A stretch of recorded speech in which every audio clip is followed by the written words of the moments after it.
Aujourd'hui, je suis avec Lisa Proust, qui va nous parler de la marche pour la libération du peuple qui se tient demain, le 12 septembre. Juste pour faire une petite introduction sur Lisa. Lisa est une immigrante qui vient de la Colombie, qui est un pays qui était assez violent il y a quelques années. Puis elle est venue ici en quête de liberté, prospérité et d'opportunité. Donc, on va. Bienvenue à toi, Lisa. Merci d'être venue ici. Merci pour ton invitation. Ça fait plaisir. Donc, toi, tu es un peu inquiète avec ce qui se passe avec le COVID-19 présentement au Québec, au Canada, puis dans le monde de façon générale. Qu'est-ce qui t'inquiète? Ça ne te dérange pas d'élaborer un petit peu là-dessus? Oui, ça c'est vrai. Je suis très préoccupée parce que honnêtement, j'ai quitté la Colombie parce que j'ai voulu vivre dans un pays qui respecte les droits des peuples. Mais en ce moment, au Canada, on peut voir que tous les droits ne sont pas respectés avec les mesures pour combattre un virus qui, évidemment, ce n'est pas mortel pour la majorité de la population. Nous savons que le taux de survie, c'est 99%. Donc, c'est important qu'on marche ensemble pour récupérer notre liberté, récupérer notre droit et surtout pour exprimer comme la majorité des gens que nous ne sommes pas d'accord avec toutes les mesures extrêmes des gouvernements, et spécifiquement pour les provinces de Québec. Il y a beaucoup de mesures qui, honnêtement, je pense que la plupart de nous trouvaient très, très inquiétant, comme tu avais dit. Parfait. Oui, c'est vrai. Puis c'est pas quelque chose qui est vraiment de gauche, de droite, immigrant, anti-immigrant, français, anglais ou allophone. C'est un combat ou c'est une cause, dans le fond, qui regarde tout le monde, peu importe vos origines, tout ça. Donc, on va parler un petit peu plus de la marche ici. Oui, oui. Tu peux peut-être montrer toutes les informations sur l'écran exactement. Comme tu peux voir ici, la marche s'est organisée pour une organisation qui est très importante pour nous parce que c'est la Fondation pour la défense des droits et libertés du peuple. Le bureau c'est à Québec, mais ils sont déplacés à Montréal pour organiser ces marches. Et peut-être les choses plus importantes, c'est dans les suivantes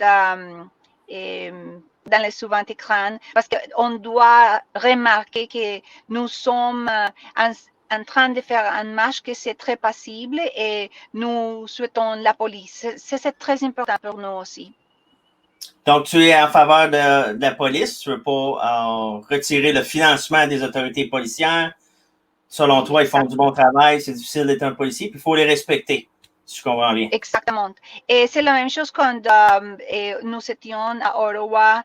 J'ai personnellement parlé avec beaucoup de policiers. Ils sont très, très gentils et ils comprennent que ce n'est pas notre intention de faire les défendre. Ça, ce n'est pas le cas. Nous voulons les respecter. Nous voulons les soutenir. Et tous les marches, même les marches que je participe, ils sont très, très passibles et aussi, comme j'avais dit, nous souhaitons la police tout le temps. Oui, et je pense que tu as dit une chose qui est très importante, que c'est pour tout le monde. Honnêtement, je te veux dire que je ne peux voir qui est le droit, gauche. Et pour moi, toutes les personnes doivent être respectées dans la volonté, dans son libre arbitre. Et je pense que quand tu as changé ça, on doit manifester ensemble. Comme tu avais dit, ce n'est pas important si tu es dans un pays, dans notre pays, nous sommes ensemble. En fait, je pense qu'on marche pour toutes les personnes. C'est pour ça que je vais faire le live stream. Et toutes les personnes peuvent voir. Il y a beaucoup de personnes à l'Espagne qui m'ont confirmé qu'ils sont intéressés à voir la transmission. J'ai aussi reçu un courrier électronique d'une personne en Argentine, en Amérique du Sud. Et évidemment, il y a beaucoup de personnes au Canada qui veulent voir la transmission. Donc, ce n'est pas une question d'un pays, ce n'est pas une question d'un groupe, d'une association. Comme tu avais dit, c'est une question de notre liberté. C'est toutes les planètes qui doivent être ensemble pour manifester notre décision de récupérer notre liberté. Oui, puis peut-être que je vais passer sur des statistiques COVID un peu. On a 99,97% de chances de survivre si on attrape le virus. L'âge moyen des personnes qui décèdent de causes reliées au COVID est de 84 ans, alors que la moyenne de vie au Canada est de 82 ans. La majorité de ceux qui décèdent avec le COVID et non pas du COVID. Donc, c'est ça. On a ajouté 300 millions de dettes sur la tête de nos enfants. 300 milliards de dettes, pardon. On vous a empêché de circuler librement à travers le pays, à travers la province. Là, on impose un masque. Le masque, en tant que tel, c'est pas de quoi qui est si mauvais pris comme étant seul, mais pris en contexte du COVID, ben c'est vraiment un instrument là, de contrôle, si on veut. Ça représente le mensonge, l'oppression, un peu, qui s'est passé depuis 6 mois. Là. Exactement. Puis, je voulais apporter l'attention aussi sur Lisa à sa chaîne YouTube. Donc, je vais mettre un lien dans la description du vidéo. Donc, vous pouvez aller la suivre. Lisa fait des vidéos en anglais, en français, en espagnol. Donc, elle travaille très fort là-dessus. Donc, on va continuer. À moins que tu voulais ajouter quelque chose. On va continuer là, avec la présentation. Donc, tu peux voir là-bas qu'à 12h, c'est le rassemblement et à 12h30 sera le début de la marche. L'adresse pour les personnes qui ne sont complètement, qui n'est pas à l'information, c'est 770 rue Sherbrooke West. Une autre fois, c'est 770 rue Sherbrooke West. Évidemment, c'est à Montréal, centre-ville. Et là-bas sera le rassemblement. Et après ça, à 12h30, on doit débouler la marche et on doit faire un cercle, retourner à la même endroit à 13h30 et à 13h45, les discours, on doit commencer. Et tous les discours, on peut parler des personnes qui sont les secrétaires et tous les discours termineraient environ à 15 heures. Puis, pourquoi on marche? Exactement. Il y a 4 raisons pour la marche. La première chose, c'est la loi 61. C'est une loi qui est très dangereuse. On peut parler exactement les détails. Donc, tu peux voir les détails de la loi exactement ici. Entre autres choses, le projet de loi 61 donne au gouvernement légaux des pouvoirs presque illimités sur l'expropriation pour ignorer les règles environnementales, pour contourner, les règles des organismes municipaux et celles d'aménagement des MRC, que c'est tous les agents immobiliers, et pour prolonger l'état d'urgence sanitaire déclaré le 13 mars 2020 aussi longtemps qu'il le désire. Ça, c'est très dangereux. Tu peux imaginer que même hier, il a déclaré qu'à partir de demain samedi, et il veut toute la population, pour rappel, 911, chaque fois que tu peux voir une personne sans masque. Évidemment, c'est comme un système complètement sur les bases de la terreur. Je dois être et sentir la peur de chaque personne environ moi. Et les choses que c'est très difficile de comprendre, c'est qu'il y a beaucoup d'exceptions médicales. Il y a beaucoup de personnes qui ne peuvent porter la masque parce qu'il y a peut-être un asthme, peut-être il y a un type de difficulté. Même, ce n'est pas important quel est le motif. Il y a beaucoup d'exceptions. Donc, il ne parle pas des exceptions. Il parle seulement de la nécessité pour le peuple d'appeler 911 pour déclarer si tu peux voir une personne sans la masque. Je pense que c'est très dangereux et c'est pour ça que ça c'est la première chose qu'on veut manifester, que nous ne sommes pas d'accord. Puis un des dangers aussi, c'est que si on ouvre la porte à donner ou à abandonner la démocratie pour une période indéterminée de temps, il est possible qu'on ne la revoie jamais. Et puis ça, c'est poussé surtout par des docteurs qui n'ont pas été élus. Donc, ça va être quoi après ça? Ça va être quoi l'année prochaine ou l'année d'ensuite? Est-ce qu'il y a d'autres personnes autres que les docteurs qui vont avoir le droit de nous enlever la démocratie, dans le fond? Donc, c'est pour ça que c'est une des raisons pourquoi on n'abandonne jamais les principes démocratiques. On ne gouverne jamais par décret, à moins que ce soit vraiment nécessaire. Mais le problème, c'est que la science, présentement, nous dit pas qu'il y a rien qui se passe qui soit dangereux. Avec le COVID, si on regarde les statistiques du gouvernement, il y a plusieurs gens qui sont infectés, mais il y a très peu de décès. Donc, même si on aurait 37 millions de Canadiens qui seraient infectés, si les gens ne décèdent pas du COVID, c'est pas vraiment grave. Donc, il faut continuer à vivre, puis être traités comme des humains aussi, parce qu'il y a un gros principe, pas un principe, mais on a eu un problème avec la déshumanisation des gens. On a laissé mourir des gens dans des centres de personnes âgées, comme des chiens qui n'ont pas eu le droit de voir leurs enfants avant de décéder. Il y en a qu'on a incinérés sans leur consentement parce qu'on a dit, toi, tu es décédé du COVID parce que il y a quelqu'un sur ton étage qui était décédé du COVID. Même si la personne aurait pu être décédée du cancer, d'une crise cardiaque, peu importe, on l'a marqué comme étant décédé du COVID, puis on a décidé de les incinérer sans leur consentement. Ce n'était pas leur dernier souhait avant de mourir. Donc ça, c'est une attaque sur les principes fondamentaux de notre société. Puis, il faut que ça arrête. Full stop. Comme je disais hier, on ne peut pas continuer à perpétuer ce mensonge-là. La réalité ne matche pas les faits, dans le fond. Là. Exactement. Perfect. Tu avais dit une chose qui est très importante, tu as utilisé le mot mensonge et je pense que c'est le plus important. Comme tu peux voir, toute l'information de tous les médecins, il est caché tout le temps et aussi tous les gouvernements ont pris beaucoup de décisions sans beaucoup d'informations scientifiques.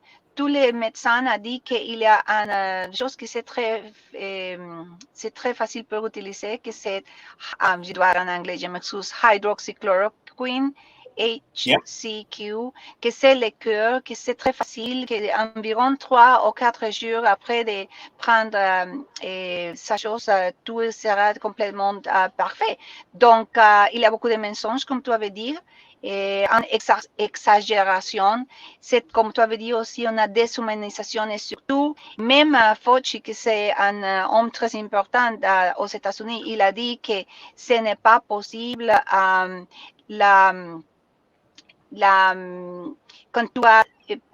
quand tu es asymptomatique, tu n'es pas être un vecteur pour donner le COVID pour les autres. Donc, si tu es asymptomatique, c'est complètement un mensonge que tu dois apporter le masque.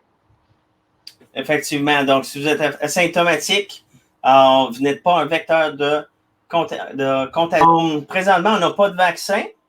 Pour certains, il y en a qui croient qu'un vaccin n'est pas nécessaire parce que notre système immunitaire peut nous protéger dans 99,97% des cas. Avec le vaccin pour le H1N1, le vaccin n'était efficace que dans 44% des cas. Et puis ça, c'est selon Santé Canada. Donc, c'est pas moi qui l'invente.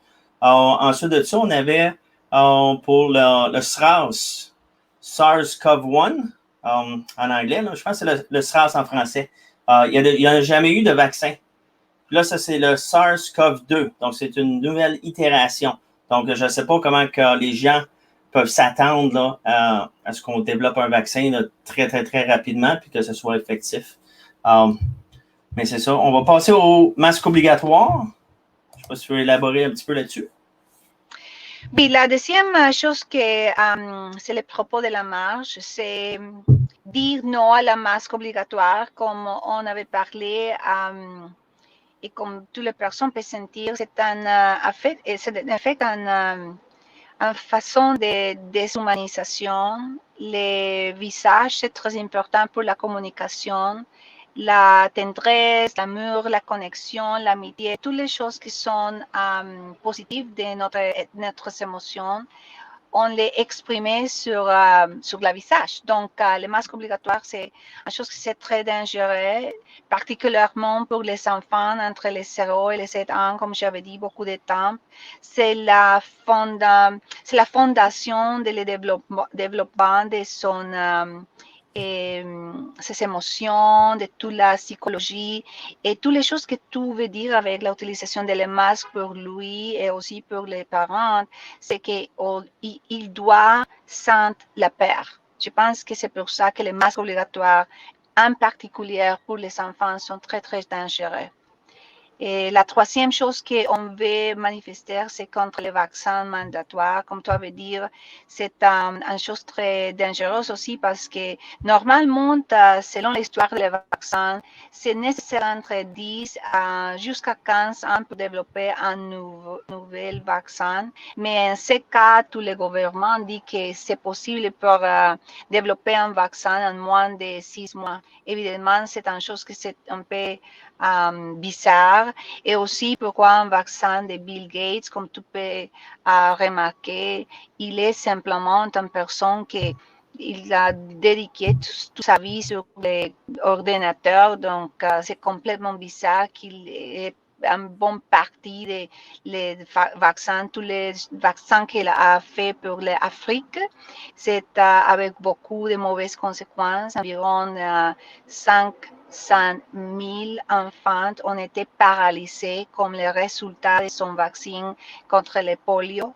Donc, c'est incroyable qu'il ait en partie de ces conversations. L'autre chose, c'est que la mortalité, c'est presque nulle. Donc, ce n'est pas nécessaire un vaccin. Et donc, c'est évidemment une autre des mensonges pour nous contrôler. Donc, c'est ça. Donc, Bill Gates n'a pas de compétences médicales. C'est un informaticien milliardaire. Puis je trouve un petit peu bizarre que les mêmes personnes qui ont à charge de régler le problème sont aussi celles qui ont un intérêt à propager la peur contre le COVID-19. Donc, on peut parler de l'OMS qui reçoit beaucoup de financement soit des États-Unis, soit de Bill Gates, de la Chine, de l'Institut ou du groupement là, Gavi, qui est un regroupement d'entreprises pharmaceutiques qui fabriquent des vaccins. Donc, c'est Bill Gates aussi. Bill Gates, on sait très bien qu'il investit des milliards, dans le fond, dans la recherche de vaccins avec des entreprises. Le gouvernement, présentement, dépend de l'OMS. C'est une structure de pouvoir qui n'est pas élue. Donc, je ne sais pas pourquoi là, on ne les écouterait pas seulement pour des recommandations plutôt que d'exécuter là, ce qu'ils nous disent de faire. Donc, il y a un aspect de souveraineté là-dedans. Donc, on perd notre souveraineté en tant que Canadiens, Québécois, par rapport à l'OMS qui décide de contrôler tout ce qu'on fait. Donc, une journée, on dit, ben là, vous avez de la démocratie. Puis le lendemain, ben, vous ne l'avez plus, vous la perdez. À moins que vous prenez un vaccin, vous mettez vos masques, puis là, ça devient conditionnel. Donc, c'est un peu inquiétant. Oui, en fait, l'OMS a déclaré, je pense que c'est l'année 2017 ou 2018, il a déclaré que toutes les personnes à l'Inde, tous les enfants dans l'Inde qui ont développé le polio, ils sont comme conséquence d'une portion de la vaccin de Bill Gates et la corrélation était complètement claire. Donc, l'OMS a dit, tu n'es pas touché les enfants non plus. Mais c'est pour ça que c'est très bizarre qu'en ce moment, les OMS ne manifestent rien contre Bill Gates, parce que ce n'est la première fois qu'il essayait de faire choses comme ça, et les autres temps sont avec des mauvaises conséquences. So, c'est très, très bizarre. J'ai un autre exemple similaire, c'est aux Philippines. Donc, c'est la compagnie Sanofi qui avait développé un vaccin contre la dengue. Je ne sais pas si j'ai le bon mot en français, mais sont aux prises avec la malaria aux Philippines, très souvent. Donc, Oui. Sanofi est arrivé là et on dit, on a un nouveau vaccin, est-ce que ça vous tente de l'essayer? Donc, les dirigeants, voulant bien paraître aux yeux de l'opinion du public, on dit, ben oui, on va acheter 400 000 doses. Sanofi a dit, ben là, on va vous donner un meilleur deal. On va vous donner un rabais si vous en achetez 800 000. Ils ont donné les 800 000 vaccins à la population de façon gratuite. Je pense que ça s'est terminé que la recherche n'avait pas été complétée proprement, dans le fond. Il y avait, en bon québécois, le botché la recherche. Il y a environ 44 personnes, une quarantaine de personnes qui sont décédées directement du vaccin. Il y en a 10% de ceux qui ont été vaccinés qui ont eu des séquelles pires que la maladie elle-même. Donc, ça avait créé une grosse controverse. Donc, la question qui se pose ensuite, est-ce que ça pourrait arriver encore une fois si on accélère la recherche trop vite, si on ne fait pas les tests qui sont appropriés? Puis là, on dit, ben non, ça n'arriverait jamais au Canada, mais on ne sait jamais. Donc, c'est ça. Puis, encore là, moi, je ne suis pas anti-vaccin. Je ne dis pas qu'il faut discréditer les vaccins ou ne pas en prendre du tout, autant que il y a des gens de l'autre côté qui vont dire, ben non, moi, je veux pas les forcer sur tout le monde. Moi, je suis pour le libre arbitre. Je vais essayer de m'éduquer, aller chercher l'information qui est pertinente, puis ça va être mon propre choix. Point à la ligne. Je pense que c'est raisonnable. Peut-être on peut parler des orateurs. OK, oui. Oui, la première personne qui parlerait demain sera Lucie Laurière.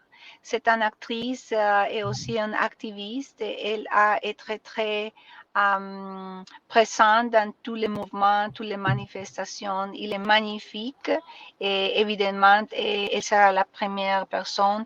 Il y a une autre personne qui s'appelle Jean-Jacques Crevecoeur. Et, il est un consultant et aussi un activiste. Et les souvent personnes, je pense qu'il parlerait environ 3 ou 4 minutes seulement. Ce n'est pas les discours normal qu'Alexis fait dans toutes les manifestations. Il présenterait à Vlad Sobolev, qui est le fondateur de Hugs for Masks. Et c'est un mouvement qui est très important parce qu'il incorporait beaucoup des enfants dans tous les discours qu'ils sont dans les marches. Et après ça, on peut écouter à Christine Colbach, qui c'est le VP de Vaccine Choice Canada. Donc, comme tu avais dit, c'est pour défendre notre libre arbitre de choisir si on veut un vaccin ou pas. Elle sera présente avec la présentation de Daniel Pilon, qui c'est un libre penseur. Et le meilleur peut-être de tout sera la présentation finale que Stéphane Blais doit présenter, que c'est un libre penseur. Il présenterait à Rocco Galati. Rocco Galati, c'est le plus important, à mon avis, évidemment. Il est le plus important avocat au Canada parce que c'est la seule personne qui a fait constamment un effort pour présenter un lawsuit vers Justin Trudeau, pour voir les droits de la présentation, la liste des personnes. Et c'est une demande contre Justin Trudeau, c'est une demande contre Theresa Tam, qui, comme tu sais, c'est en charge de la santé Canada, mais toutes les décisions qu'il a communiquées, ils sont complètement bizarres. Et c'est contre Doug Ford, qui c'est le premier de Ontario. C'est contre Christine Eloi, qui c'est le ministère de la Santé de Ontario. David Williams, médecin-chef de Ontario. Procurateur général de Canada. Procurateur général de Ontario. Et la personne plus importante dans ce livre, c'est la reine Isabelle d'Angleterre. Donc, tu peux voir que Rocco, c'est honnêtement, à mon avis, il est un héros. C'est le seul avocat dans tout Canada qui veut faire une chose pour défendre nous. Et sa demande, c'est très important. Et il parlerait de la demande. Et toutes les personnes dans la liste que j'ai partagées, j'ai essayé de parler avec lui. Alexis me connaîtrait, donc j'espère qu'il parlerait avec moi. Et toutes les autres personnes, j'ai essayé aussi de faire une interview pendant mon transmission qui sera demain sur mon canal YouTube. Puis j'aimerais ça ajouter aussi, là, parce que des fois, là, il y a un petit peu de controverse sur les médias sociaux. Les gens disent ah oui, mais cette personne-là, puis on aime ça rapporter des potins, puis attaquer le messager. Mais ce qui compte là, ici, ce n'est pas le messager, mais c'est le message. OK? Peu importe que vous aimez la personne ou pas, c'est le message qu'il faut porter attention, dans le fond. Ce que je voulais ajouter aussi, là, c'est que j'ai parlé avec plusieurs immigrants, dans le fond, puis ça, c'est un problème un petit peu au Québec et au Canada, c'est que les médias ont divisé les gens entre immigrants, puis Québécois de souche ou Canadiens de souche. Personne ne veut se parler, mais c'est tellement important. Puis là, ce que je me rends compte, surtout des gens qui sont nés dans des régimes totalitaires ou communistes, ou peu importe, sonnent l'alerte.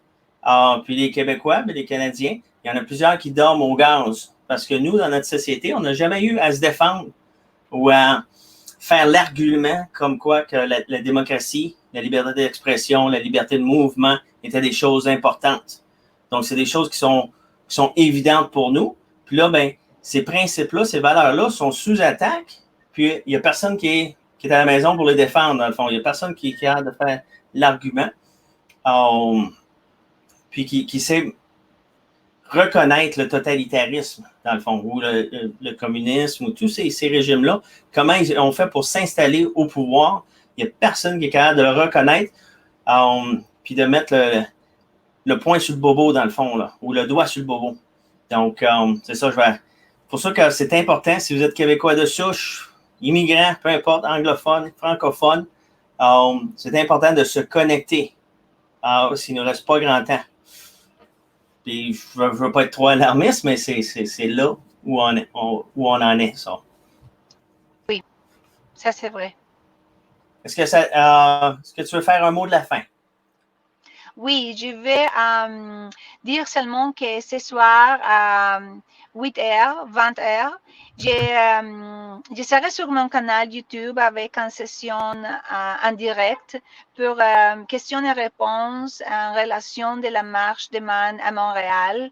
Donc, si tu veux me visiter, je peux peut-être aider s'il y a quelques questions. Et aussi, évidemment, l'invitation pour toutes les personnes qui ne sont pas à Montréal pour suivre sur mon canal une autre fois la transmission en direct. Et pour toutes les personnes qui sont à Montréal, s'il te plaît, aller à la marche, c'est notre droit, c'est notre liberté, c'est pour être, comme tu veux dire, tous ensemble. Ça, c'est tout. Merci à tous et merci à toi pour l'invitation aujourd'hui. Ça me fait plaisir. Donc, bonne chance à toi pour la marche de demain, pour ta chaîne YouTube. Donc, je vous invite à vous inscrire. Je vais mettre le lien dans la description, comme je disais tout à l'heure. C'est important. Donc, c'est ça. Je vous remercie d'avoir visionné. Puis, on se dit à la prochaine. Merci. OK.